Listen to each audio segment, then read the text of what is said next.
Hello students, welcome back to my channel. आज हम लोग 11th क्लास का सेट्स चैप्टर जो है उसका हम इंट्रोडक्शन पार्ट पढ़ेंगे, यानी हमारी जो 1.4 एक्सरसाइज है उसका इंट्रोडक्शन पार्ट पढ़ेंगे। वो क्या बता रही है? वो बता रही है वेन डायग्राम। ठीक है, इसमें हम लोग पढ़ेंगे, इस एक्सरसाइज में हम लोग पढ़ेंगे वेन डायग्राम।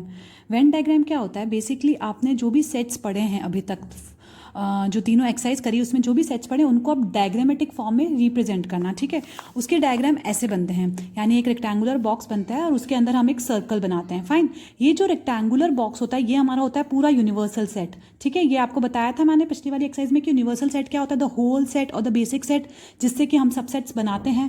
तो ये जो पूरा सेट है ये है हमारा यूनिवर्सल सेट। ठीक है, ये है हमारा होल सेट, यानी जो रेक्टेंगुलर बॉक्स है ये है हमारा यूनिवर्सल सेट। अंदर जो मैंने सर्कल बना रखे हैं, यानी एक सर्कल, दो सर्कल, तीन सर्कल, जितने भी सेट सबसेट्स हैं इसके उतने सर्कल्स अंदर बनेंगे अकॉर्डिंग टू द कंडीशन। ठीक है, अब ये ए सेट मैंने यहाँ बना रखा है, जैसे मैंने एग्जाम्पल यहाँ ले रखा, उसका मैंने ये बता रखा है पूरा वेन डायग्राम। इसको वेन डायग्राम बोलते हैं। मेरा जो यूनिवर्सल सेट है वो है 1 2 3 4 5 6 7 8। अब देखिए मैंने लिख रखा है 1 2 3 4 5 6 7 8।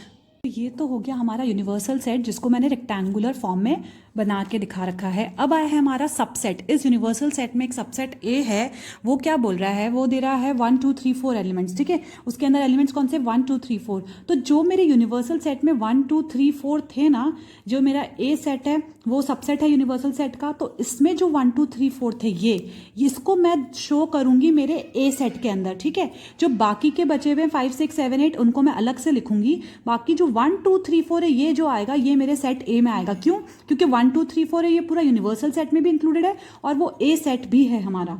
तो जो यूनिवर्सल सेट है उसमें से जो मेरे सेट ए में आ रहे हैं उनको मैं अलग से एक सर्कल में लिखकर 1 2 3 4 डिनोट कर दूंगी, ताकि इससे हमको पता चल जाएगा कि जो ए सेट है उसमें मेरे कितने एलिमेंट्स हैं, 1 2 3 4, और यूनिवर्सल सेट में कितने, 1 2 3 4 5 6 7 8, ये सारे यूनिवर्सल सेट है और ए सेट में मेरे इतने से एलिमेंट है। ठीक है, अब देखो इसको और इसके और एग्जाम्पल्स हम लोग करते हैं। एग्जाम्पल 1 और एग्जाम्पल 2 मैंने साथ में बताया। ठीक है, क्या बोल रखा है इस एग्जाम्पल में? इसमें एक दे रखा है मेरे को यूनिवर्सल सेट 1 2 3 4 अप टू 10। ठीक है, 1 से लेकर 10 तक के सारे नंबर इस यूनिवर्सल सेट में हैं। तो मैंने यहाँ पे एक यूनिवर्सल सेट रेक्टेंगुलर बॉक्स बना दिया। अब इसमें नंबर लिखने हैं वो मैं थोड़े बाद में लिखती हूँ, ताकि मुझे पहले पता चल जाए कि सबसेट में कौन कौन से नंबर आ रहे हैं, फिर मैं जो बचे हुए हैं वो मैं यहाँ लिख दूंगी। तो सबसेट है मेरा एक से एक ए है और एक है बी। ए में क्या है? 2 4 6 8 10। ठीक है, यानी सारे इवन नंबर्स जो हैं वो सब ए में लिखे हुए हैं। नेक्स्ट बी सेट और है, वो है 4 और 6, यानी इसमें भी क्या है? इवन नंबर है लेकिन दो ही हैं। तो 4 और 6 तो मेरा ए में भी बिलोंग कर रहा है, यानी जो मेरा बी है वो क्या है? वो मेरा ए का सबसेट है। तो ध्यान रखना कि जो बी बनेगा, सबसे पहले बी बनाऊंगी मैं, छोटा सा सेट है 4 और 6, तो उसमें से मैंने 4 और 6 लिख दिया। बी के सर्कल के आगे ही, ऊपर ही, मैंने बाहर ही उसका एक और सर्कल बनाया ए, जिसमें 4 और 6 तो लिख दिया, और बाकी का जो बचा हुआ बाहर का एरिया, बी के बाहर का एरिया, उसमें मैंने लिखा 2 8 और 10। 2 8 और 10 ये बचे हुए नंबर मैंने लिख दिया। मतलब पहले तो ये बी बनाया जिसमें 4 और 6 ही इंक्लूडेड था, इसके बाहर मैंने ए बनाया। ए में क्या चीज़ इंक्लूडेड है? 4 और 6 तो है ही, पर साथ में 2 8 और 10 भी इंक्लूडेड है, जो कि ए में इंक्लूडेड है। तो ये पूरा ए है जिसमें 2 4 6 8 10 हो गया, और ये अंदर वाला सिर्फ बी है जो कि 4 और 6 हो गया। बाकी के बचे हुए जो है वो मैंने यूनिवर्सल सेट में लिख दिया, यानी 1 3 5 7 9 ये सब मेरा यूनिवर्सल सेट के बचे हुए एलिमेंट्स हैं जो कि ए और बी में नहीं बिलोंग करते हैं। तो ये चीज़ आपको ध्यान रखनी है, कौन से किसके सबसेट हैं और कौन सा किसको बिलोंग कर रहा है, तो वो ही उस सर्कल के अंदर लिखना है, यानी ए सेट का ए सर्कल के अंदर और बी सेट का बी सर्कल के अंदर। बाकी के बचे हुए बाहर लिखेंगे क्योंकि वो ए और बी में बिलोंग नहीं करते हैं। तो यूनिवर्सल सेट में तो सब चीज़ हैं, ठीक है, ये सारे ही यूनिवर्सल सेट में, लेकिन सिर्फ बी में है 4 और 6, सिर्फ ए में है 2 8 10 4 6, और 1 3 5 7 9 प्लस ये सारे यूनिवर्सल सेट में हैं 1 to 10 तक। ठीक है, अब हम इसके कुछ ऑपरेशंस पढ़ते हैं। हमारे सेट्स के ये जो सेट्स हैं इनके कुछ ऑपरेशंस हैं। ये है, फर्स्ट है आता है हमारा यूनियन ऑफ सेट्स। ठीक है, फर्स्ट क्या है हमारा? Union of sets. ये क्या होता है? इसका मैंने साइन जब आपको फर्स्ट एक्सरसाइज समझाई थी उसमें मैंने जो सारे साइंस बताए थे, उस साइंस में मेरा मैंने जो साइंस बताए थे उसमें मैंने आपको एक यूनियन का साइन बनाया था, मतलब ऐसे यू शेप में बनता है, उसको मैंने बताया था आपको यूनियन का साइन है। यूनिवर्सल और यूनियन में कंफ्यूज मत हो जाइएगा। यूनियन जो होता है वो थोड़ा सा ऐसे होता है। ठीक है, यूनिवर्सल तो अपना सिंपल ऐसे यू होता है, यूनियन जो होता है वो थोड़ा सा ऐसे इस टाइप का साइन बनता है, ठीक है। अब देखिए यूनियन ऑफ सेट्स क्या बोलता है, मैं इसको डिटेल में अच्छे से एग्जाम्पल के साथ समझाऊंगी, पहले हम इसकी डेफिनेशन पढ़ लेते हैं। अब the union of A and B is the set which consist of all the elements of A and all the elements of B, common elements being taken, ठीक है। क्या बोल रहा है वो, हमारा यूनियन ऑफ द कोई दो सेट है ए और बी, ठीक है, ए और बी सेट, इस सेट का और इस सेट का यूनियन, यानी ये चीज़, इस सेट का और इस सेट का यूनियन मतलब क्या होता है कि जिसमें सारे एलिमेंट्स ए के भी इंक्लूड होते हैं और सारे एलिमेंट्स बी के भी इंक्लूड होते हैं, कॉमन एलिमेंट्स को हम ऑलरेडी ले चुके होते हैं, ठीक है। इसको मैं एग्जाम्पल से समझाती हूँ तो और अच्छे से क्लियर से समझ में आएगा आपको। देखिए इसका सिंबल मैंने आपको बता ही दिया, ये इसका सिंबल होता है, ठीक है, थोड़ा सा इस टाइप से होता है ये सिंबल, ठीक है, एकदम एग्जैक्टली यू शेप नहीं होता है, लेकिन हल्का सा यू से थोड़ा सा ये ब्रॉड होता है। अब देखिए द सिंबल यूज इसको ऐसे बोलते हैं और इसको बोलते हैं ए यूनियन बी। अब इसको हम निकालना सीखते हैं कि एक्चुअली होता क्या। जैसे ये ए सेट मैंने लिख रखा है 2 4 6 8, बी सेट मैंने लिखा हुआ है 6 8 10 12, ठीक है, ये मैंने 2 सेट लिख रहे हैं। अब मुझे निकालना है ए यूनियन बी, इन दोनों का यूनियन निकालना है। कैसे निकालूंगी, सबसे पहले मैं ए सेट के एलिमेंट्स देख लेती हूँ, 2 4 6 8, ये मैंने लिख दिया 2 4 6 8, ये मैंने सारे ए सेट का एलिमेंट्स लिख दिए। अब जब बी सेट देखूंगी तब इसमें 6 और 8 ये ऑलरेडी रिपीट हो चुका है, मैं ऑलरेडी 6 और 8 लिख चुकी हूँ, ठीक है। तो बचे हुए जो मेरे एलिमेंट्स हैं 10 और 12 वो ही अब मैं लिखूंगी वापस। इन दोनों एलिमेंट्स को रिपीटेड करके मैं वापस रिपीट करके नहीं लिखूंगी। तो इन दोनों जो सेट्स में से जो भी रिपीट हो रहा है वो एक ही बार लिखा जाएगा और बाकी के सेट्स, दोनों सेट के जो बचे हुए एलिमेंट्स हैं वो दोनों ही लिखने हैं आपको, ठीक है। यानी ये सारा का सारा ए और बी, सारा का सारा इस यूनियन में कवर होना चाहिए। ए के भी सारे एलिमेंट्स होने चाहिए और बी के भी सारे एलिमेंट्स होने चाहिए, और जो कॉमन एलिमेंट्स हैं उनको एक ही बार लिखिएगा, बस यही है यूनियन, ठीक है। कॉमन एलिमेंट जो 6 और 8 है वो उनको एक ही बार लेते हैं हम लोग। अब देखिए एक और एग्जाम्पल करते हैं, एग्जाम्पल 13 है हमारा, जो कि है ए ई आई ओ यू, ठीक है। हमको वोवेल्स दे रखे हैं और बी सेट दे रखा है मैंने को ए आई यू। अब मेरे को शो करना है कि जो मेरा ए यूनियन बी है वो मेरा सेट ए ही बन रहा है, ये चीज़ मुझे देखनी। तो सबसे पहले मैं ए यूनियन बी लिखता हूँ, तो मैं ए के सारे एलिमेंट्स एक बार लिख दूं, ए ई आई ओ यू, मैंने सारे के सारे एलिमेंट्स लिख दिए। अब ए रिपीट हो गया, हाँ हो गया, ए रिपीट, आई रिपीट हो गया, हाँ हो गया, यू भी रिपीट हो गया। इसका मतलब बी के एलिमेंट, अब वो ऐसा कुछ नया एलिमेंट है ही नहीं बी में, तो बी क्या है, ए का सबसेट है इसका मतलब, तो बी में कोई भी नया एलिमेंट नहीं, बाकी के सारे ए के एलिमेंट हो गए। तो ये हमारा पूरा ए सेट ही मिल गया हमें, क्योंकि बी में जितने भी एलिमेंट्स थे वो ए में रिपीट हो रहे थे, तो उनको वापस लिखने की जरूरत है ही नहीं, बी में कोई नया एलिमेंट था ही नहीं, तो बी क्या था, ए का सबसेट था।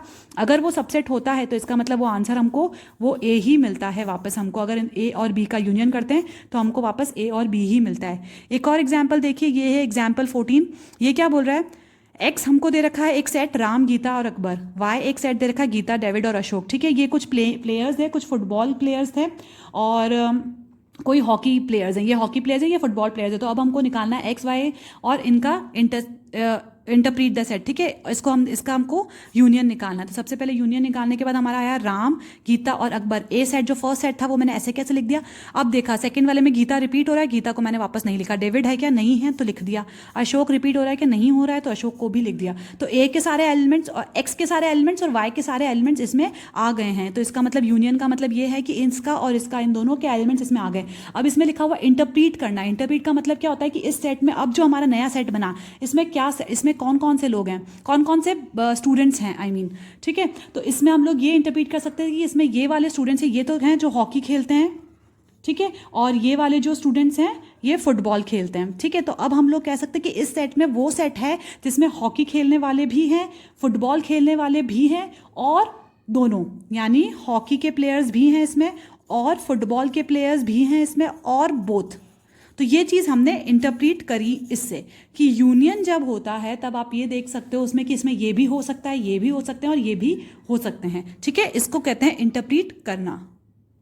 अब इसकी हम डेफिनेशन पढ़ते हैं। इसकी डेफिनेशन देखिए क्या है, ए यूनियन बी। जो डेफिनेशन पीछे मैंने थियोरेटिकल पढ़ाई थी वो तो मैंने समझा दिया आपको। अब इसको रोस्टर फॉर्म में या जो इसको सेट बिल्डर फॉर्म है वो कैसे लिखते हैं, रोस्टर फॉर्म का भी मैंने आपको सुना दिया। अब सेट बिल्डर फॉर्म में इसको कैसे लिखा जाता है, X such that X belongs to A, कोई एक एलिमेंट है जो बिलोंग ए को भी करता है और वो ही एलिमेंट बी को भी बिलोंग करता होगा। तो जो हमारा सेट बनेगा वो क्या बनेगा, एक्स बिलोंग्स टू ए और एक्स बिलोंग्स टू बी, और है ठीक है ना, दोनों को साथ में नहीं, या तो एक्स ए को बिलोंग कर रहा होगा या फिर एक्स बी को बिलोंग कर रहा होगा। इसका वेन डायग्राम मैंने ऐसे शो किया है, देखिए ए का पूरा सेट मैंने ये बनाया है, ये क्या है, ए का सेट, ठीक है। अब बी का सेट मैं अलग से यहाँ बना सकती थी, लेकिन ए और बी में कुछ ऐसे एलिमेंट हैं जो कि सेम होते हैं ना। ये अभी मैंने जो एक पीछे एग्जाम्पल बताया था उसमें यही था कि ए में भी कुछ ऐसे एलिमेंट, जैसे मैंने एक लिखा था 2 4 6 8, ये तो था मेरा ए सेट, और बी सेट जो मेरा था वो था 6 8 10 12, ठीक है। अब ये सेट था जो उसमें 6 और 8 कॉमन था। अगर कॉमन नहीं है तो आप ऐसे अलग अलग ए और बी बना सकते हो, अगर कॉमन नहीं है। लेकिन इन दोनों में अगर कुछ कॉमन है तो आपको ऐसे ज्वाइंट करके ही बनाना पड़ेगा, क्योंकि इसके बीच में आप क्या लिखोगे, सारे कॉमन पॉइंट्स जो होते हैं वो आप इसके बीच में लिखते हो, ठीक है। 6 और 8 जो भी इसके कॉमन पॉइंट्स होंगे वो आप यहाँ लिखोगे, ठीक है। इसलिए मैंने इनको दोनों को ऐसे इंटरसेक्ट करते हुए बनाया। अगर दोनों में अलग ही अलग पॉइंट्स होते हैं, कुछ सेम एलिमेंट्स नहीं होते, तो आप ऐसे सेपरेट करके इनको बना सकते हो। यहाँ पे 6 और 8 कॉमन था, इसलिए मैंने इसको ऐसे साथ में बनाया। तो ये ए और ये बी और यूनियन होगा, तो मतलब ए बी का पूरा एलिमेंट, ए का भी पूरा का पूरा एलिमेंट सारे के सारे इंक्लूड होंगे। तो शेडेड पोर्शन जो हमारा वो क्या है, ए यूनियन बी।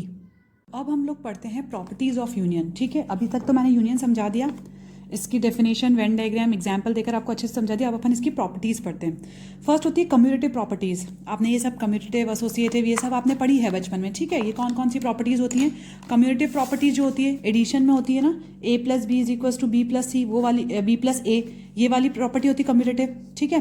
तो ये चीज़ आपने पढ़ी है, ये चीज़ एडिशन और मल्टीप्लिकेशन में एप्लीकेबल होती है। वैसे यूनियन में कैसे एप्लीकेबल होती है, ये बोल रहा है A union B is equals to B union A, ठीक है। अगर ए और बी का यूनियन कर रहे हो और बी और ए का यूनियन करो तो दोनों का आंसर सेम ही आएगा। तो देखिए, क्योंकि सेट्स में ऑर्डर का कोई ऑर्डर अलग होता है तो उससे कोई डिफरेंस नहीं होता है, ठीक है। जैसे मैंने ए सेट लिया 1 और 2, ठीक है, और बी सेट ले लिया मैंने 3 और 4, फाइन। अब मैं ए यूनियन बी करती हूँ, तो एक कॉमन ले लें दोनों के बीच में, ये 2 और 4 कर देते हैं ताकि इजी निकलेगा। ए यूनियन बी कर रही हूँ मैं पहले, तो पहले 1 और 2 लिखा, 2 कॉमन है तो 4 लिख दिया। और बी यूनियन ए में मैं पहले बी लिखती हूँ 2 और 4, तो 2 तो ऑलरेडी आ गया और आ गया 1, ठीक है। तो दोनों 1 2 4 1 2 4 दोनों सेम है। ऑर्डर चेंज होने से सेट चेंज नहीं होता है, इसलिए ये दोनों इक्वल है। तो ये चीज़ यहाँ लिखी हुई है, A union B is equals to B union A, यानी कम्यूटेटिव लॉ हमारा।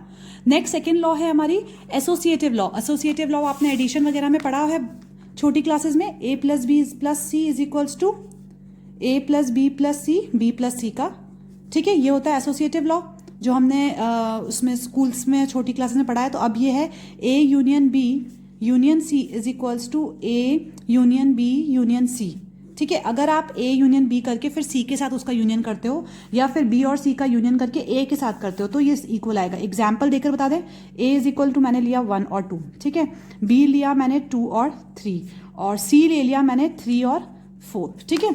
तो अब मैं ए यूनियन बी पहले करती हूँ, ये चीज़ पहले करनी है ब्रैकेट वाली। इन दोनों का यूनियन क्या होगा, 1 2 और 3, इन दोनों का यूनियन 2 कॉमन है, 1 2 3 लिख दिया मैंने। अब ए यूनियन बी इसका सी के साथ, मतलब सी और इन दोनों का यूनियन क्या होगा, 1 2 3 कॉमन है और 4, ठीक है। इसका और इसका यूनियन अब होगा, ठीक है। ये चीज़ करी मैंने। अब देखिए, ये लेफ्ट हैंड साइड मैंने देखा, अब राइट हैंड साइड में पहले बी यूनियन सी निकालेंगे, बी यूनियन सी, बी और सी का यूनियन 2 3 और 4, 3 कॉमन है इन दोनों में, और 2 और 4 जो है अलग से वो मैंने लिख दिए। अब A union B union C, मतलब ए और बी यूनियन सी का, इन दोनों का, अब इन दोनों का यूनियन में देखिए 1 आ जाएगा और 2 कॉमन है, ठीक है, 3 और 4। तो A union B union C या फिर A union B union C, ये दोनों ही इक्वल होते हैं। आप ऐसे एग्जाम्पल देकर आप इसको समझ सकते हैं कि ये दोनों ही इक्वल आएंगे। आप पहले या तो ए और बी का यूनियन कर फिर सी के साथ करिए, या फिर बी और सी का करके फिर ए के साथ करिए। तो ये है एसोसिएटिव लॉ, जो कि यहाँ पे लिखी हुई, यही चीज़ लिखी हुई है, A union B union C is equals to B union C के साथ फिर ए का यूनियन। ओके, अब है लॉ ऑफ आइडेंटिटी एलिमेंट। ये क्या बोल रहा है, फाई आइडेंटिटी एलिमेंट हमारा जो होता है यूनियन में वो होता है फाई, यानी ए का यूनियन फाई के साथ विल गिव मी ए। वो तो ठीक है, फाई क्या नल सेट है, एम्प्टी सेट है। अगर खाली कोई सेट है तो ए का और खाली सेट का अगर यूनियन करूंगी तो वो ए ही आएगा, और फाई जो होता है वो सबका ही सबसेट होता है, तो ए ही आएगा इसका आंसर, ठीक है। आइडेम्पोर्टेंट लॉ ये क्या बोल रही है, A union A that is equals to A. अगर मैं ए का यूनियन ए के साथ करती हूँ तो मेरा आंसर ए ही आता है। कैसे, जैसे देखिए मैं एक एग्जाम्पल देती हूँ। ए मैंने लिया 1 2 3, ठीक है, इसका यूनियन मैं इसी के साथ करना है, मुझे ए यूनियन ए ही करना है। यानी अगर मैं वापस ए ही लिखती हूँ तो 1 2 3 ही आएगा, और इन दोनों का यूनियन करूंगी तो 1 कॉमन क्या है 2 और 3, जो जो कॉमन है वो एक एक बार लिखेंगे, बाकी और तो कोई एलिमेंट है ही नहीं, तो इसका यूनियन करूंगी तो मेरा आंसर ए ही आएगा। ए का यूनियन उसके खुद के साथ, यानी एक सेट का इटसेल्फ से अगर यूनियन करते हो तो वो सेट खुद ही आता है। ठीक है, लास्ट आता है लॉ ऑफ यूनिवर्सल, ये मैंने यू लिखा है, यूनिवर्सल है, और ये जो है ये यूनियन वाला है।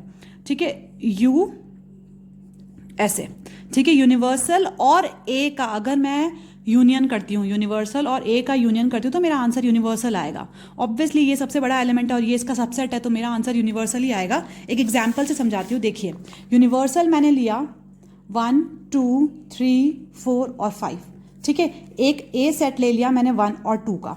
अब इन दोनों का यूनियन, यूनिवर्सल और यूनियन ए, इन दोनों का यूनियन करना है मुझे। ठीक है, इन दोनों का यूनियन अगर मैं करती हूँ तो 1 2 तो कॉमन है वो एक एक बार लिख लूंगी, बाकी के ए में तो कोई एलिमेंट है नहीं, इसके बचे हुए एलिमेंट लिख दूंगी 3 4 5, तो 1 2 3 4 5 मेरा यूनिवर्सल ही आ गया सेट वापस।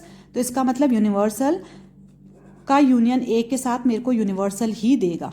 वो यही चीज़ बोल रहा है कि यूनिवर्सल का यूनियन अगर ए के साथ करते हो तो वो यूनिवर्सल ही देगा, क्योंकि ये इसका सबसेट है और कॉमन अपन एक बार ही लिखते हैं। ठीक है, तो यही चीज़ यहाँ पे मैंने बता रखी है, universal union A is equal is gives me universal. ये मैंने लिख रखा है क्योंकि यू और यूनियन और यूनिवर्सल में अगर आपको डिफरेंस नहीं समझ में आए तो मैंने इसको यहाँ पे वर्ड्स में भी लिख रखा है।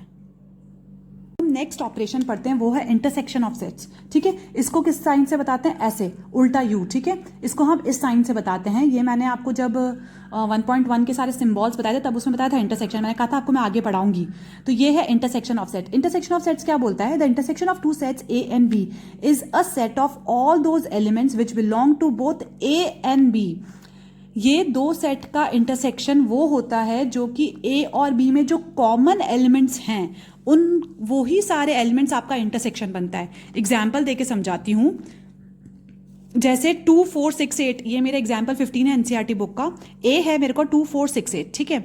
बी जो होता है वो क्या होता है 6 8 10 12, ये मेरा बी है। ठीक है, इन ए और बी का मुझे इंटरसेक्शन निकालना है, तो ए और बी का इंटरसेक्शन क्या होगा, 2 कॉमन, जो कॉमन है दोनों के बीच में, यानी 6 और 8, 6 और 8 दोनों के बीच में कॉमन है, वो ही मेरा इंटरसेक्शन पॉइंट बनेगा।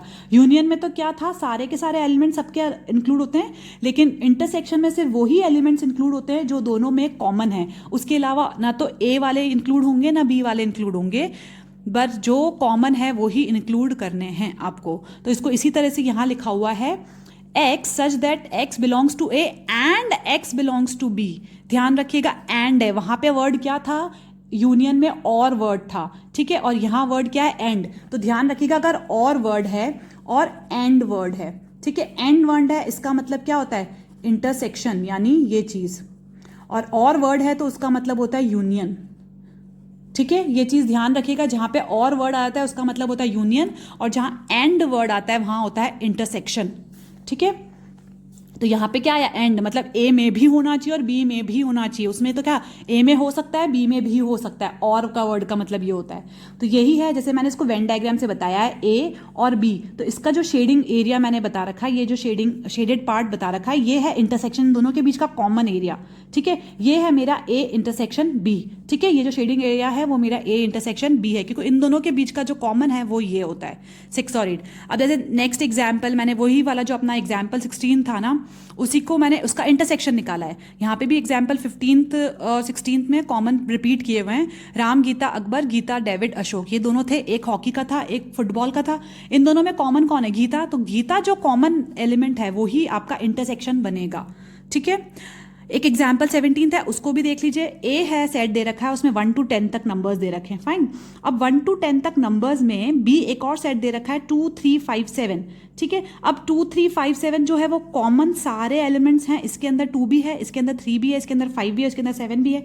मतलब ये पूरा का पूरा सेट जो है वो हमारा इंटरसेक्शन का सेट बन जाए, क्योंकि ये सारे पॉइंट्स, ये सारे एलिमेंट्स इसमें भी मौजूद हैं। तो ए इंटरसेक्शन बी हमारा क्या बन गया, यहाँ पे बी ही बन गया पूरा का पूरा 2 3 5 7। क्यों, क्योंकि बी जो था ना वो ए का सबसेट था। ठीक है, ये इसका सबसेट है, इसलिए बी पूरा का पूरा हमारा इंटरसेक्शन में ही सेलेक्ट हो गया।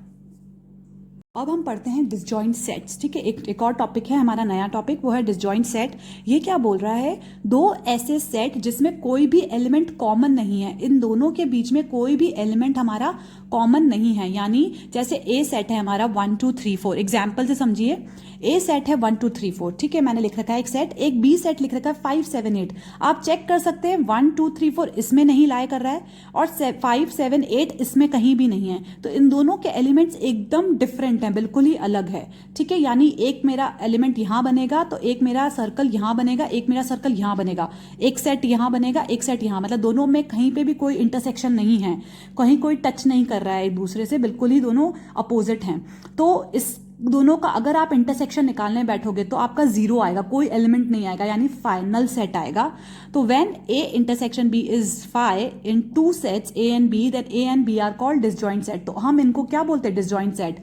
एक यूनिवर्सल सेट में दो सेट हमने बनाए जिससे कि दोनों सेट में कोई कॉमन एलिमेंट्स नहीं आए, तो इसको बोलेंगे हम डिसजॉइंट सेट। तो ए और बी आर डिसजॉइंट सेट्स। अब हम आगे पढ़ते हैं प्रॉपर्टीज ऑफ इंटरसेक्शन। अभी तक हमने पढ़ी थी प्रॉपर्टीज ऑफ यूनियन, अब हम पढ़ेंगे प्रॉपर्टीज ऑफ इंटरसेक्शन। क्या कह रही है ये, वही commutative law, A intersection B is equal to B intersection A. देखिए समझिए इसको, ये क्या बोल रहा है, ए को मैं अगर बी को इंटरसेक्ट करती हूँ और बी का इंटरसेक्शन ए के साथ करती हूँ तो वो इक्वल आता है। तो अगर मैं एग्जाम्पल लूँ, जैसे ए लिया मैंने 1 2 3 4, ठीक है, और बी लिया मैंने 3 4 5 6, फाइन। तो अब इन दोनों के बीच में कॉमन क्या है, ए इंटरसेक्शन बी। तो मैं ए से देखूंगी, ए में 3 और 4 है, और बी को देखूंगी तो भी क्या आएगा, 3 और 4 ही आएगा। और अगर मैं इसी को बी इंटरसेक्शन ए निकालती हूँ, यानी 3 4 यहां देखूंगी तो 3 4 ऊपर देखूंगी तो वही चीज मैं लिखूंगी 3 4, यानी दोनों ही मेरे सेम आए। तो मैं कह सकती हूं कि ये मेरा जो कम्यूटेटिव लॉ है इसको सेटिस्फाई करता है ये इंटरसेक्शन पॉइंट। तो A intersection B is equals to B intersection A. अब आता है एसोसिएटिव लॉ। एसोसिएटिव लॉ क्या कहता है, यही चीज जो हमने पढ़ी, A intersection B intersection C, या फिर A intersection B intersection C. A B C, A B तो मैंने लिख रखे ऊपर एक सी, और मैं लिख लेती हूँ सेट सी मैंने ले लिया यहाँ पे, जैसे 5 6 7 8, फाइन। अब बी और सी का इंटरसेक्शन, बी और सी इन दोनों का इंटरसेक्शन मैं देखती हूँ क्या है, 5 और 6। बी इंटरसेक्शन सी मेरा कितना है, 5 और 6। और बी इंटरसेक्शन सी और ए, ये और ये और ये, इन दोनों का इंटरसेक्शन क्या है, 1 2 3 4, इसका क्या है 5 6, मतलब कुछ है ही नहीं। तो बी इंटरसेक्शन हमारा यहाँ पे तो क्या आ रहा है, नल सेट आ रहा है, यानी A intersection B intersection C हमारा क्या आ रहा है, नल सेट आ रहा है। इधर चेक करते हैं, ए इंटरसेक्शन बी निकालते हैं, इन दोनों में कुछ कॉमन निकालते हैं, इन दोनों में कुछ कॉमन हम देखते हैं 3 और 4। ए इंटरसेक्शन बी मेरा आया 3 और 4। अब इसमें और इसमें हम चेक करते हैं, सी और A union A intersection B, इन दोनों में कोई कॉमन चीज है क्या, इन दोनों का इंटरसेक्शन में तो नहीं है, यानी A intersection B intersection C is 5। ठीक है, यहाँ पे तो मेरा आंसर 5 आ रहा है। आप कोई एग्जाम्पल ऐसे लेकर देखिए जिसमें कुछ कॉमन हो, यहाँ पे 1 और 2 भी ले लीजिए, या ऐसा कुछ कॉमन रख लीजिए, सबके अंदर जो कॉमन हो, तो आप आंसर देखेंगे तो दोनों का आंसर हमारा सेम आएगा। यहाँ पे तो 5 5 आया है। आप कोई क्वेश्चन करेंगे तो उसमें आप चेक करके देख सकते हैं कि अगर आप तीनों ऐसे कुछ कॉमन लेते हैं, इसमें भी आप 1 या 2 कुछ रख लीजिए, या 3 और 4 ऐसा कुछ रख लीजिए जिससे कि कुछ कॉमन आ जाए, तो आपका आंसर फिर आप चेक करेंगे तो सेम आएगा। तो यही चीज यहाँ पे एसोसिएटिव लॉ में बताई गई है। यहाँ पे अब है law of phi and universal. अब यहाँ पे अगर किसी फाई का इंटरसेक्शन ए के साथ करती हूँ तो फाई आएगा। किसी नल सेट है, मतलब जिसमें कोई एलिमेंट नहीं है, उसका और ए का इंटरसेक्शन तो फाई आता है। Phi is a set, phi is a, ये तो बाय डिफॉल्ट सबका सेट होता ही है, सबसेट होता ही है। तो ए में फाई भी होगा ही, और फाई और ए का अगर इसमें कुछ है ही नहीं तो इन दोनों के बीच में कॉमन क्या होगा, फाई होगा। यूनिवर्सल सेट और ए के बीच में जो इंटरसेक्शन होगा वो ए ही होगा। कैसे बोल रहा है ये, जैसे ये देखिए, एक एग्जांपल देती हूँ। यूनिवर्सल सेट मैंने लिखा 1 2 3 4, ठीक है, और ए सेट लिखा मैंने 1 और 2।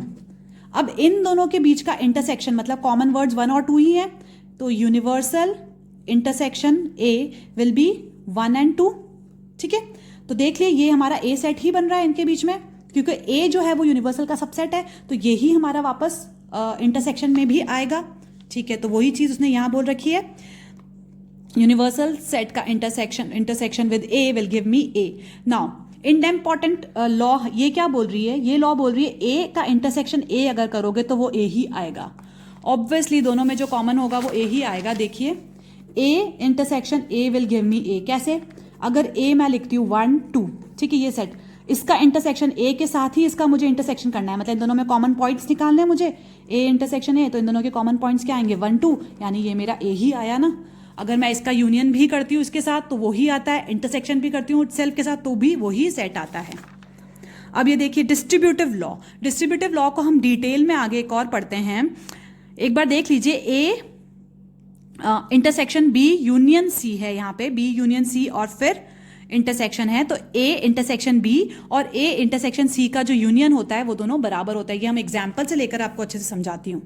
अब यहाँ देखिए, A intersection B union C, A intersection B और ए इंटरसेक्शन बी का union, sorry A intersection B A intersection C का, ए इंटरसेक्शन बी और ए इंटरसेक्शन सी का यूनियन। अब देख के चेक करते हैं। ये मैंने लेफ्ट हैंड साइड और right hand side Venn diagram से बनाई है। ये एज पर मैंने एनसीईआरटी बुक बनाया है, लेकिन आप इसको अभी अपन लोग उसको एक बार एक एग्जाम्पल लेकर सॉल्व करके देखते हैं, ठीक है।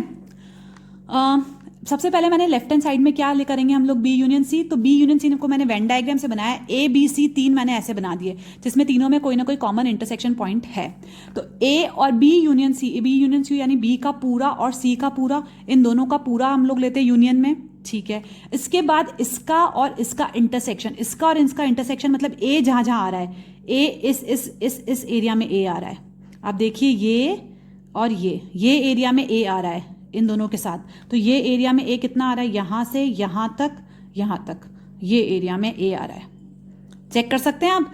बी और सी जो अगर हमने जो एरिया छोड़ दिया वो तो बी और सी का है, लेकिन जो जिस एरिया में बी और सी को ए काट रहा है वो एरिया हमारा इनका इंटरसेक्शन हुआ, तो ये आ गया मेरा A intersection B union C, ये आ गया। अब देखिए हम अब करेंगे ए इंटरसेक्शन बी और ए इंटरसेक्शन सी। ए और बी का इंटरसेक्शन है ये वाला चीज, है ना, और ए और सी का इंटरसेक्शन है ये वाली चीज, और इन दोनों का अब क्या है, यूनियन, मतलब ये भी लेना है और ये भी लेना है, तो ये पूरा एरिया आ जाएगा हमारा, यही पूरा एरिया यहाँ आ गया, ये देखिए। इसके बाद ये स्टेप आई है, ये यहाँ पे आ गई इसकी पूरी एरिया, तो ये और ये देखिए आप दोनों सेम है। यू कैन से दिस और दिस इज इक्वल, क्योंकि ये जो एरिया शेडिंग में आया है और यही एरिया शेडिंग में इधर भी आया है। तो देखिए अपन एक एग्जाम्पल के थ्रू करते हैं, ठीक है। ये मैंने ए लिया है 1 2 3 4, बी लिया है 3 4 5 6, सी लिया है 5 6 1 2, ये मैंने ए बी सी ले लिए। तो सबसे पहले लेफ्ट हैंड साइड और राइट हैंड साइड को लेके चलते हैं। बी यूनियन सी, बी और सी का यूनियन, इन दोनों के बीच का यूनियन, यानी 3 4 5 6 कॉमन है 1 2, तो बी यूनियन सी मैं लिखती हूं 3 4 5 6 1 और 2। इन दोनों में यूनियन में सारे एलिमेंट्स आएंगे, 5 और 6 रिपीट हो रहा है तो वो नहीं, वापस नहीं लिखेंगे, तो 1 और 2 दोनों के एलिमेंट्स लिख दिए। अब इसका और ए का इंटरसेक्शन, यानी इसमें और इसमें ए जो कॉमन है वो बी यूनियन सी, 3 4 और 1 2 ये कॉमन है, यानी 1 2 और 3 4 इसमें और इसमें कॉमन है। देखिए 1 2 3 4 1 2 3 4, 5 6 इसमें नहीं है, 5 6 इसमें है, ठीक है। तो इन दोनों का इंटरसेक्शन आया ये। अब यही चीज हमें यहां से भी आनी चाहिए। चेक करते हैं, ए इंटरसेक्शन बी, ए और बी के बीच के कॉमन, ए और बी के बीच के कॉमन क्या है, 3 और 4। ए इंटरसेक्शन बी आता है मेरा 3 और 4। अब हम निकालेंगे ए इंटरसेक्शन सी। ए इंटरसेक्शन सी यानी ए और सी का इंटरसेक्शन, ये और ये, इन दोनों के बीच में इंटरसेक्शन कितना है, 1 और 2, 1 और 2 इन दोनों के बीच का इंटरसेक्टिंग पॉइंट है, ठीक है। क्योंकि 5 6 इसमें है, उसमें नहीं है, 3 4 इसमें है, इसमें नहीं है, तो इन दोनों के बीच का जो कॉमन पॉइंट है वो मैंने यहाँ लिख दिया। अब इन दोनों का union, A intersection B union A intersection C, इन दोनों का यूनियन हमें कंबाइन करना है इन दोनों में, तो 1 2 3 और 4 ये दोनों का यूनियन मैंने निकाल दिया। देखिए आप इक्वल आ रहा है 1 2 3 4 1 2 3 4। तो ऐसे आप इसको कोई एग्जाम्पल लेकर भी सॉल्व कर सकते हैं, या फिर जो मैंने वेन डायग्राम बना के बताया आप इसको वैसे भी समझ सकते हैं। ये पढ़ते हैं डिफरेंस ऑफ सेट, मतलब किसी दो सेट का हमें सब्ट्रैक्शन निकालना, उन दोनों के सेट का डिफरेंस निकालना, बेसिकली सब्ट्रैक्शन तो नहीं, उन दोनों के सेट में माइनस बीच में लगाकर हम लोग उस सेट को डिफरेंस निकालते। कैसे निकालते? The difference of a set A and B in this order is the set of elements which belongs to A not to B. Difference का मतलब क्या है? जैसे इन विच ऑर्डर मतलब ए पहले ही है और बी बाद में, जैसे हमने जो डेफिनेशन में ए को पहले लिया और बाद में बी को लिया, इसी ऑर्डर में अगर आप लेकर चलेंगे तो उसका डिफरेंस मतलब ए के वो सारे एलिमेंट जो बी में नहीं है, ठीक है, वो सारे एलिमेंट्स। जैसे एग्जाम्पल से समझाती हूँ, इसको लिखते हैं ऐसे a माइनस बी करके, x such that x belongs to a but x does not belong to b, ठीक है। वो सारे एलिमेंट जो सिर्फ a में हैं और b में नहीं है। अगर आप वेन डायग्राम के थ्रू देखें तो ये a और b है, a में वो सारे एलिमेंट्स जो b में नहीं है, ये तो इंटरसेक्टिंग पॉइंट्स यानी b में भी होगा, और b का तो ये है यानी बचा हुआ सारा a। देखिए यहाँ एग्जाम्पल दे रखा है मैंने, एग्जाम्पल 18 है। a है मेरा सेट 1 2 3 4 5 6, बी सेट है 2 4 6 8। तो इन दोनों में जो बी में नहीं है यानी 2, अगर मैं चेक करूं a माइनस बी निकालना और b माइनस ए निकालना, तो सबसे पहले a माइनस बी निकालने के लिए मैंने क्या किया, a पूरा सेट लिख दिया 1 2 3 4 5 6, ऐसे मैंने a सेट पूरा का पूरा लिख दिया, ठीक है। अब b में से जो कॉमन है वो हटा दो, b में 2 है 2 हटाया, b में 4 है b में 2 है हटाया, b में 4 है, b में 6 है हाँ है, 8 है 8 इसमें है ही नहीं, कोई फर्क नहीं पड़ता b में क्या क्या है, बस जो कॉमन है वो सारे हटा दिए हैं मैंने। तो बचा कितना 1 3 5, तो a में मेरा कितना बच रहा है 1 3 5। जो फर्स्ट आप लिख रहे हो उसमें जितने बच रहे हैं वो आपको लिखने हैं, ठीक है। ऐसा नहीं है कि b में जो बच रहे हैं वो नहीं, जो आगे आप लिख रहे हो उसमें से जो बच रहा है। अब जैसे b माइनस ए करोगे, b माइनस ए यानी पहले मैंने b के सारे एलिमेंट्स लिखे 2 4 6 8। अब a में उसमें 1 है, इसमें 1 नहीं है, 2 है क्या 2 कट गया, 3 4 है क्या इसमें 4 है कट गया, 6 है क्या 6 भी है कट गया, 8 नहीं है तो 8 बच गया। तो b में क्या बच गया खाली 8, यानी b माइनस ए किया तो 8। इससे आप चेक कर सकते हो कि a minus B is not equal to b minus A minus B minus A से इक्वल नहीं होता है। अगर आप ऐसे कैलकुलेट करके देखेंगे तो हमारा ये कभी भी इक्वल नहीं आएगा। एक और क्वेश्चन दे रखा है जो एग्जाम्पल 19 है, v दे रखा है ए ई आई ओ यू, b दे रखा है ए आई के यू, आपको v माइनस बी और b माइनस वी निकालना है। सबसे पहले इसमें से इसको माइनस करना है, तो इसके सारे एलिमेंट्स मैंने लिख दिए, और इसमें a है क्या हाँ है, e है नहीं है छूट गया e, i है हाँ है तो कट गया i भी, o है क्या नहीं है तो मैंने o लिखा हुआ रहने दिया, u है हाँ तो कट गया, तो बचा कितना e और o मेरा v माइनस बी से बचा। अब मेरा आएगा b माइनस वी, तो b के सारे एलिमेंट्स पहले लिख दो आप, ए आई के यू, जो पहला लिखा हुआ है उसके सारे एलिमेंट्स लिख दो। a उसमें है क्या हाँ है काट दो, i है क्या हाँ है काट दो, k है क्या नहीं है, u है क्या हाँ है काट दो, तो a बच गया। तो क्या बच गया k। अब ये दोनों इक्वल नहीं है ये भी आप कह सकते हो। सेकेंडली जो बचा हुआ है वो आपने यहाँ लिख दिया v माइनस बी और b माइनस वी। लास्टली हम लोग कर रहे हैं एक रेफरेंस पॉइंट के लिए दे रखा था जो मैं आपको समझाती हूँ यहाँ पे। The sets a minus B, a intersection b and b minus a are mutually disjoint sets, that is intersection of any of these two set is the null set। इसका मतलब अगर आप a माइनस बी बनाते हो, a minus B करते हो, a intersection b करते हो और b माइनस a करते हो, तो ये जो होते हैं ये तीनों ही म्यूचुअली डिसजॉइंट सेट होते हैं। डिसजॉइंट सेट अभी मैंने बताया जो जिनमें कुछ भी कॉमन एलिमेंट नहीं होता है, तो ये तीनों ही सेट अपने में अलग है, डिसजॉइंट है, इनमें कोई भी कॉमन सेट नहीं है। That is the intersection of any of these two set. अगर इन दोनों के सेट का किसी का भी इंटरसेक्शन आप करोगे तो इसमें आंसर हमारा क्या आएगा, नल सेट ही आएगा। मैंने इसको एक वेन डायग्राम के थ्रू एग्जाम समझाया है। मैंने दो सेट बना दिए ए और बी, ये मेरे सेट हैं ए, ये सेट है बी और ये मेरा यूनिवर्स है, ठीक है। ए सेट को मैंने जो ए माइनस बी करते हैं तो अपना ये वाला एरिया आता है, इसको मैंने पर्पल रंग से कलर करके बताया है। ए इंटरसेक्शन बी, आप ये ए इंटरसेक्शन बी जो होता है आपका ये होगा, यानी ये रेड कलर से मैंने इसको ड्रॉ करके बताया है ए इंटरसेक्शन बी, और जो बी माइनस ए है वो बचा हुआ जो बी है वो ग्रीन कलर से बताया। तो आप देख सकते हैं कुछ भी कलर कहीं से भी मिक्स हो रहा है क्या, नहीं, इसका मतलब इनके बीच में कोई भी कॉमन पॉइंट्स नहीं है, there is no common point between them. इसका मतलब इन तीनों का अगर आप इंटरसेक्शन निकालने जाओगे तो आपका आंसर 5 आएगा। इसको मैं देखो एक एग्जाम्पल से समझाती हूँ। मैं आपको एक ए सेट ले लेती हूँ 1 2 3 और 4, एक बी सेट ले लिया मैंने 2 4 8, ठीक है। अब मुझे सबसे पहले क्या करना है, ए माइनस बी, ए में से बी माइनस करना है, तो यानी मैंने ए के सेट लिख दिए 1 2 3 4। 1 है क्या इसमें, नहीं है, 2 है हाँ कैंसिल कर दो, 4 भी है कैंसिल कर दो, 3 नहीं है, तो ए माइनस बी मेरा क्या बचा 1 और 3, ठीक है। अब मैं करती हूँ ए इंटरसेक्शन बी, इन दोनों के बीच के common points, A intersection B कितना है मेरा 2 और 4, 2 और 4। अब मैं करती हूँ बी माइनस ए, बी के सारे पॉइंट्स लिख दो 2 4 और 8। 2 ए में है क्या हाँ है काट दो, 4 है क्या हाँ है काट दो, क्या बच गया 8, तो ये क्या आ गया 8। आप चेक कर सकते हो तीनों ही डिफरेंट एलिमेंट्स हैं, इसमें 1 3 है, इसमें 2 4 है, इसमें 8 है। आप तीनों का इंटरसेक्शन करो, इसका इंटरसेक्शन करो, आपका सेट 5 आएगा, इसका इंटरसेक्शन आपका सेट नल आएगा, इसका इंटरसेक्शन आपका सेट 5 आएगा। तो किसी में भी कोई भी कॉमन एलिमेंट्स नहीं है, यही चीज इसमें बताई गई है। और अब आप एक्सरसाइज 1.4 जो है आपकी एनसीईआरटी बुक की, वो आप इजीली सॉल्व कर सकते हैं। इजी है बहुत एक्सरसाइज, कुछ ज़्यादा कोई प्रॉब्लम आती है तो प्लीज़ आप कमेंट बॉक्स में लिखकर बताइए, और please like and subscribe my channel. Thank you.